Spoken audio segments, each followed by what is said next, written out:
மலையனூர் அங்காளியே ஆமா ஒரு தடையாவது போய் பார்க்கணும். ஆமாமா அங்க பார்த்தாலே ஆஹா அம்மா பார்த்த உடனே அப்படி அங்கமெல்லாம் சிலுக்குதான். ஆமா ஆமா ஆடாத பேரு கூட அம்மா பார்த்தோன்னே ஆடுவாங்களாம்.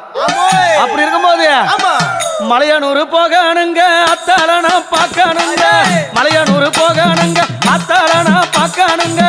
அத்தாள பார்த்ததுமே மருள் வந்து ஆடுதுங்க. மலையனூர் கோவிலிலே மகிமை பாடுது, மலையனூர் கோவிலிலே மகிமை பாடுது. உடுக்க ஒலி கேட்டதுமே உலகம் ஆடுது, அம்மா உடுக்க ஒலி கேட்டதுமே உலகம் ஆடுது.